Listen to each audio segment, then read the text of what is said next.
Hello.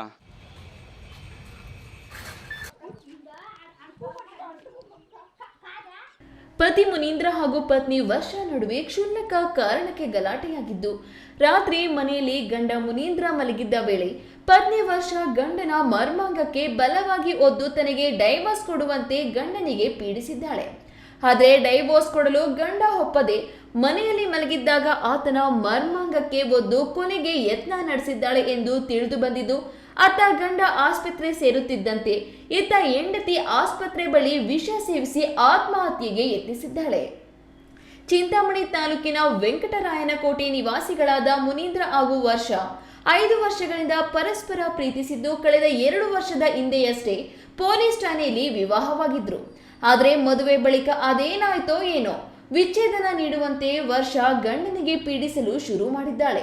ಇದೇ ವಿಚಾರಕ್ಕೆ ಪದೇ ಪದೇ ಗಂಡನ ಜೊತೆ ಕ್ಯಾತೆ ತೆಗೆದು ಜಗಳ ಮಾಡುತ್ತಿದ್ಲಂತೆ. ಬೆಳಿಗ್ಗೆ ಗಂಡನ ಬಟ್ಟೆ ಹರಿದು ಹಾಕಿ ಜೋರು ಗಲಾಟೆ ಮಾಡಿದ್ಲಂತೆ. ಅಲ್ಲದೆ ಜಗಳದ ವೇಳೆ ಸಾರ್ವಜನಿಕ ಸ್ಥಳದಲ್ಲಿ ಬಟ್ಟೆ ಬಿಚ್ಚಿ ಹಾಕಿ ಅಸಭ್ಯವಾಗಿ ಕೂಡ ವರ್ತನೆ ಮಾಡಿದ್ದಾಳೆ. ನಂತರ ಮಧ್ಯರಾತ್ರಿ ಮನೆಯಲ್ಲಿ ಮಲಗಿದ್ದ ಗಂಡನ ಮರ್ಮಾಂಗಕ್ಕೆ ಬಲವಾಗಿ ಒತ್ತಿದ್ದಾಳೆ.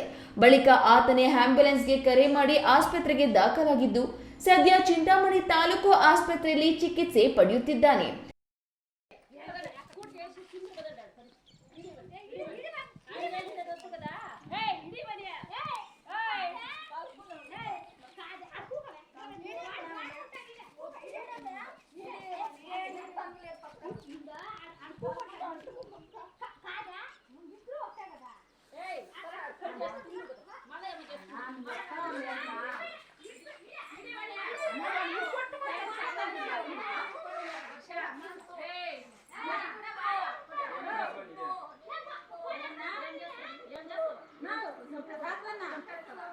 ಇನ್ನು ಬೆಳಗ್ಗೆ ಆಸ್ಪತ್ರೆಗೆ ಬಂದ ಮಹಿಳೆಗೆ ಗಂಡನನ್ನ ನೋಡಲು ಕುಟುಂಬಸ್ಥರು ಅವಕಾಶ ನೀಡಿಲ್ಲ.